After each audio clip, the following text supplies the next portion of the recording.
In the waning days of the Vietnam War, the United States faced not just a battlefield defeat, but a psychological reckoning. America's image as a global beacon of morality was beginning to fracture, replaced by something colder, more calculating. But nowhere would this unravel more than in a story that crisscrossed continents' ideologies and secret backchannels the Iran-Contra Affair. It began not with a bang, but with a whisper. The Cold War had wrapped its icy fingers around nearly every corner of the globe, and the Reagan administration, hell-bent on stemming the tide of communism, saw Latin America as the next front line. Nicaragua had become a flashpoint. In 1979, a leftist revolution led by the Sandinista National Liberation Front overthrew the Somoza dictatorship, igniting panic in Washington. To the Reagan White House, the Sandinistas weren't liberators, they were Soviet proxies. President Ronald Reagan saw it in black and white. Democracy versus communism. Freedom versus tyranny. The Sandinistas, with their ties to Cuba and the USSR, were the latest domino poised to fall. And if Nicaragua collapsed into red hands, how long before the rest of Central America followed? To counter the perceived threat, Reagan's administration funneled money, weapons, and training to a ragtag group of anti-Sandinista rebels, the Contras. They were a patchwork of ex-National Guard loyalists, mercenaries, and anti-communist militants. But to their opponents, they were no heroes. Reports poured in torture, rape, the slaughter of civilians. The Contras were a dirty army fighting a dirty war, and Congress wanted no part of it. In 1982, with mounting concerns about human rights violations and fears of another Vietnam-style quagmire, Congress passed the Boland Amendment, a legislative act that explicitly prohibited the US government from funding military operations in Nicaragua. The message was clear: no more aid for the Contras. But the Reagan administration didn't see it as the end. They saw it as an obstacle. And obstacles, as one man would soon prove, could be circumvented. Enter Lieutenant Colonel Oliver North, a decorated Marine and a rising star on the National Security Council. North believed with almost religious fervor in the righteousness of the anti-communist crusade. His loyalty to the president bordered on fanatical. If Congress wouldn't fund the Contras, then he would find another way. And while the Nicaraguan front was brewing halfway around the world, another crisis was boiling over. In 1979, the Islamic Revolution in Iran had swept away the American-backed Shah and ushered in a theocracy under Ayatollah Khomeini. The US embassy was stormed, 52 Americans taken hostage for 444 days. Diplomatic ties were severed. Trust was obliterated. By the mid-1980s, Iran was locked in a brutal war with neighboring Iraq. Hundreds of thousands were dying. Cities were being reduced to rubble. Both nations were desperate for weapons, and Iran in particular was feeling the squeeze. Cut off from Western arms supplies and facing mounting casualties, Tehran began searching for an unconventional lifeline, and someone in Washington was ready to answer the call. A secret plan began to take shape, one that would make even the most seasoned spy novelist blush. The idea: sell weapons to Iran, a sworn enemy of the United States, through covert intermediaries. In return, Iran would help facilitate the release of American hostages held by Hezbollah in Lebanon. The proceeds from those arms sales, they would be funneled illegally to fund the Contras in Nicaragua. It was a shell game of epic proportions. Publicly, the Reagan administration decried terrorism and swore never to negotiate with hostage takers. Privately, they were striking deals in smoke-filled rooms. The operation would require backchannels, false fronts, and plausible deniability. Middlemen like Israeli arms dealers, shady operatives in Europe, and even elements of the CIA were drawn into the web. Plane loads of Tau missiles were shipped to Tehran. Hostages were slowly released. The money, millions of dollars, flowed into secret accounts. And the Contras kept fighting. It was audacious, it was illegal, it was working. But nothing stays secret forever. In the Lebanese magazine, Al-Shira, an explosive article would soon blow the lid off the entire operation. It detailed how the US had been secretly selling arms to Iran. The story seemed too bizarre to be true after all. Why would America arm a regime that had held its citizens hostage? But then the pieces began to fall into place. Journalists, investigators, and political insiders began digging. Whispers turned into questions. Questions turned into outrage. The press circled like sharks sensing blood. And inside the Reagan White House, panic began to set in. As the story unraveled, so did the administration's narrative. First they denied it outright. Then they admitted to the arms sales, but not the money transfers. Finally, the full scope of the operation began to emerge.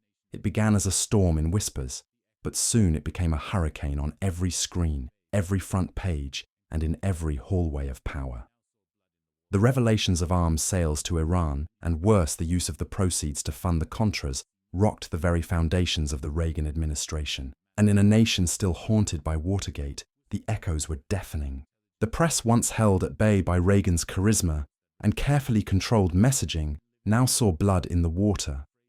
Investigative reporters at the New York Times, the Washington Post, and ABC News began tracing the paper trails, the flight manifests, the Swiss bank accounts.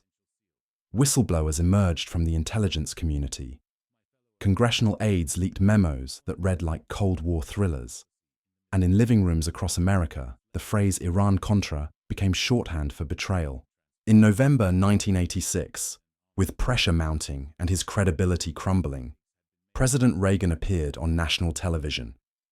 Behind the presidential seal, beneath the weight of history, he addressed the nation.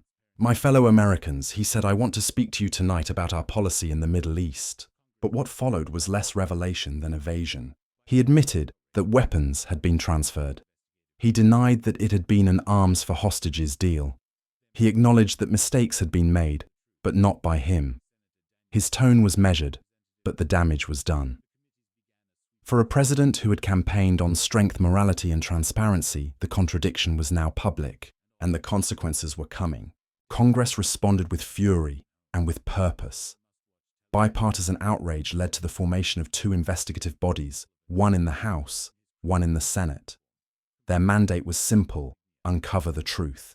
Chaired by Senator Daniel Inouye and Representative Lee Hamilton, the committees began a sweeping series of hearings.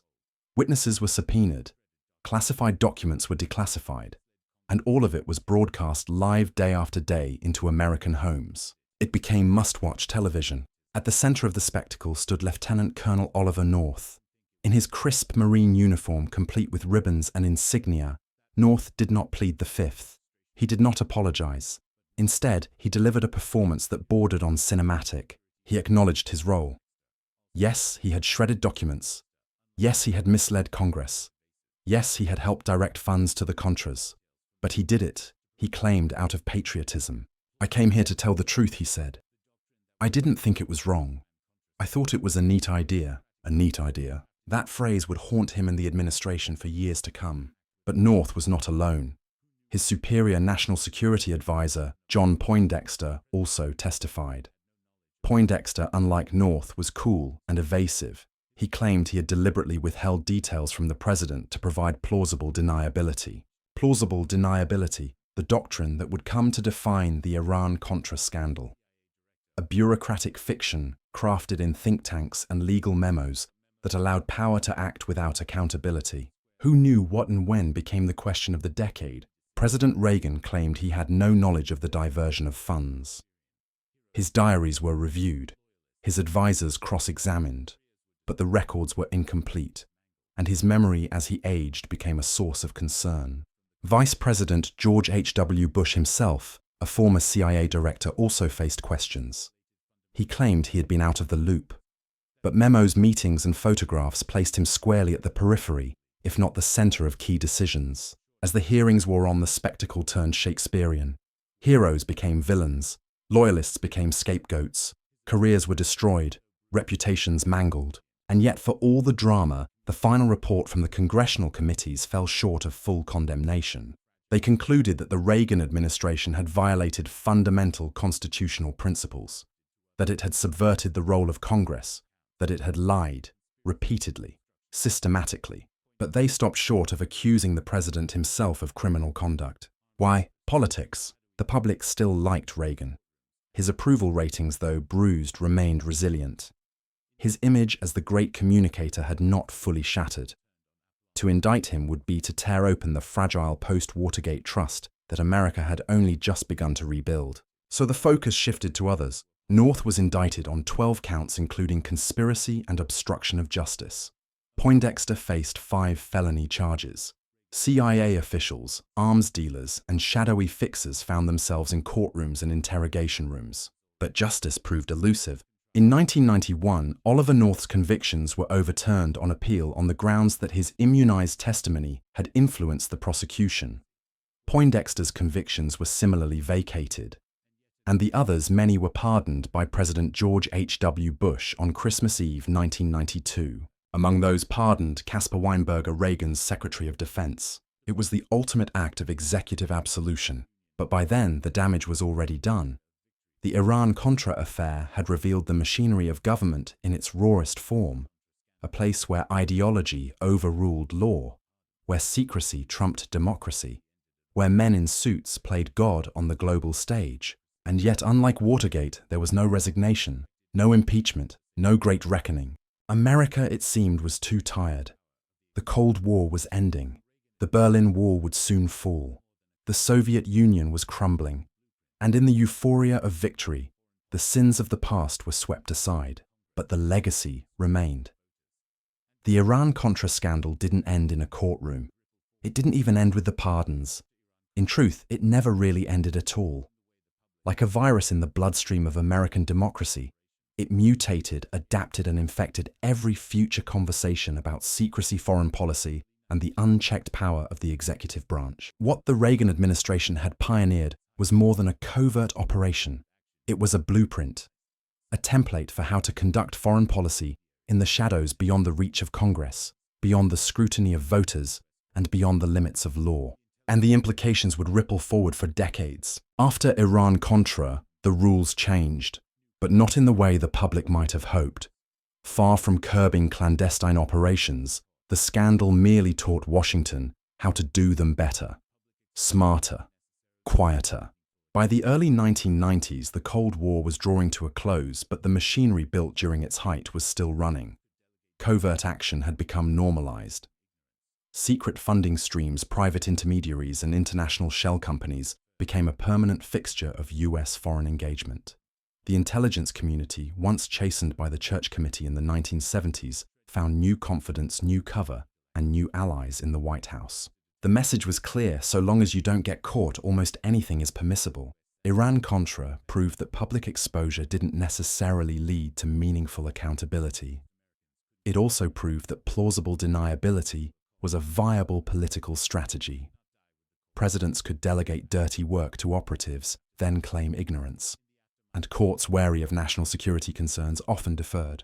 The scandal also redefined patriotism. Oliver North became a folk hero to some, despite lying to Congress, shredding documents, and directing illegal activities. He later hosted a television show, published best-selling memoirs, and even ran for U.S. Senate. His defenders saw him as a man who did what needed to be done, who served his country in ways most Americans couldn't understand. That perception that loyalty to a cause can justify illegality would not die with the Cold War. In fact, it would be reborn after 9/11. In the aftermath of the terrorist attacks in 2001, the US government once again turned to secrecy as a weapon. Extraordinary rendition, black sites, secret prisons, warrantless surveillance, and enhanced interrogation techniques all unfolded behind closed doors, justified in the name of national security. And at every step the ghosts of Iran-Contra hovered nearby. The legal rationales, the use of executive authority, the creation of off-the-books channels, the manipulation of foreign policy narratives were cut from the same cloth. Once again, Congress was sidestepped. Once again, the public was misled. Once again, truth became collateral damage. But perhaps the most insidious legacy of Iran-Contra was the erosion of accountability itself. The pardons issued by President George H.W. Bush didn't just free individuals, they buried the possibility of full transparency. Key documents were never released. Key witnesses were never compelled. The final report from independent counsel Lawrence Walsh, though damning in tone, was largely ignored by the public. In his memoirs, Walsh reflected bitterly on how his investigation had been kneecapped by political interference. The Iran-Contra cover-up, he wrote, was the most successful in American history, and in many ways he was right. The American public, fatigued by scandal, and eager to move on, allowed the episode to fade. It was not taught in most high schools. It barely made it into history books.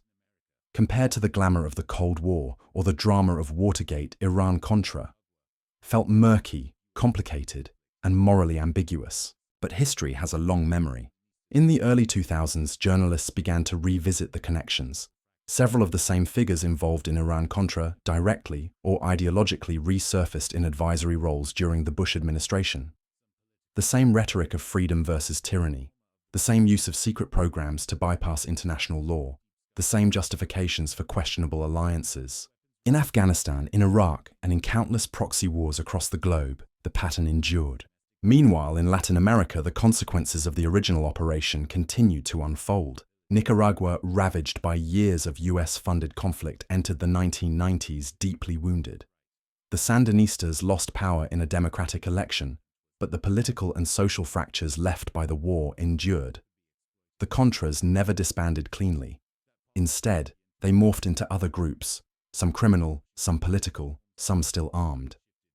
The trauma of the conflict, funded covertly by American dollars, left deep scars on generations. In Iran, the weapons received during the scandal became tools of war, and in some cases, foundations for domestic military industries. The message sent to Tehran was not one of deterrence, but of possibility.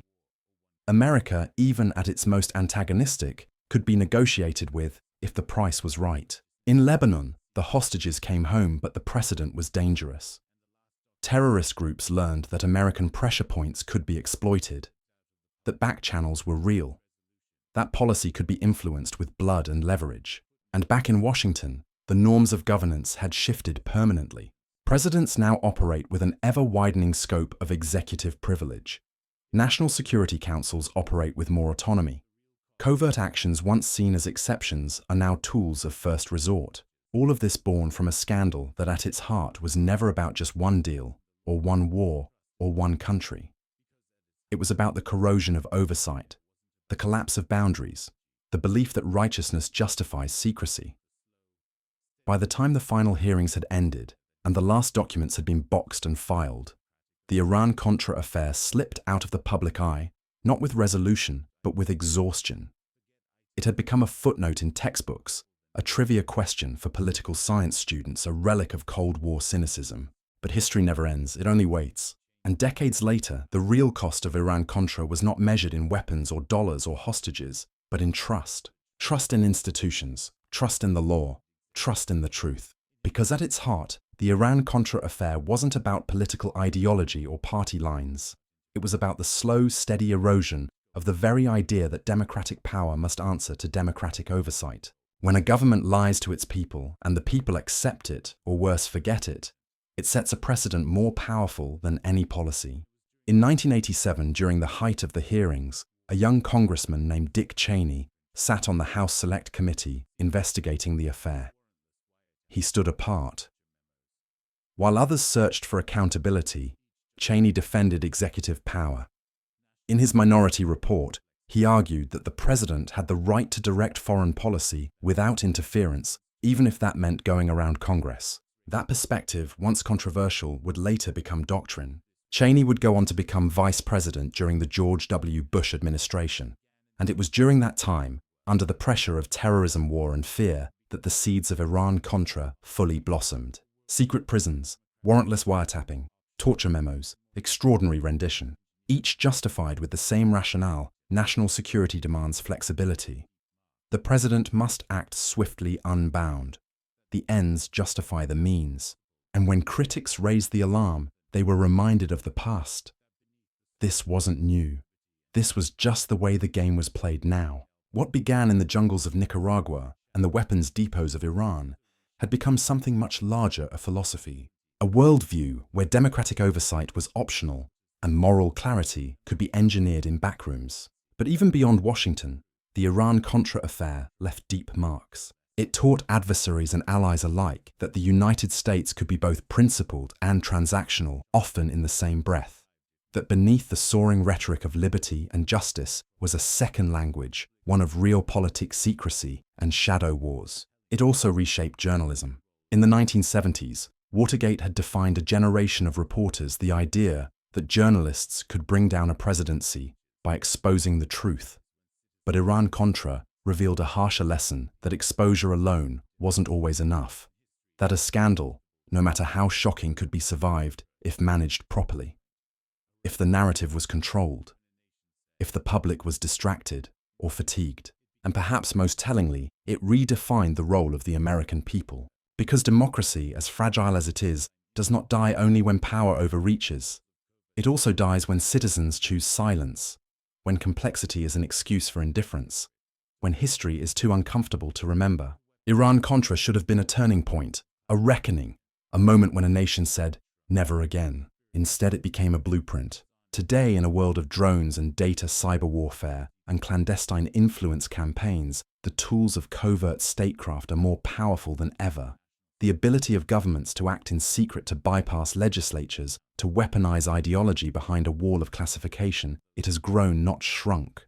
And the spirit of Iran-Contra lives on in every political figure who claims that their loyalty to a cause outweighs the law, in every justification that paints opponents as threats to national survival, in every shadow operation, hidden account, and manipulated truth. But there is another legacy, one that has flickered through the cracks, kept alive by historians, whistleblowers, and those who still believe in the architecture of accountability. The Iran-Contra affair, in all its darkness, also offers a roadmap for resistance. It showed that institutions, when pushed, can push back. That truth, even buried under layers of deception, can be unearthed. That even the most complex systems of abuse can be understood if we have the will to look. It's no accident that many of the journalists who cut their teeth on Iran-Contra later exposed corporate corruption, international surveillance, and new forms of government secrecy. It's no coincidence that activists who grew up watching the hearings began building transparency watchdogs and digital rights organizations. The scandal may have faded, but its lessons remain unlearned perhaps, but still available. And so the question returns, what does a democracy owe itself after betrayal? Not just an apology, not just a scapegoat, but a mirror, a clear, unforgiving look at how power behaves when no one is watching and what must be done to restore the covenant between government and governed. In that mirror, Iran-Contra is not just a scandal. It is a warning that when truth becomes inconvenient, when laws are bent to fit ideology, and when secrecy becomes a virtue, the republic itself begins to blur. But there is still time to remember, to revisit the documents, to teach the history, to demand that future leaders do better because we as a people now know better. In the final analysis, the Iran-Contra affair wasn't simply about arms money or policy. It was about who we are when no one is looking, and whether we still believe that the truth, not the lie, will set us free.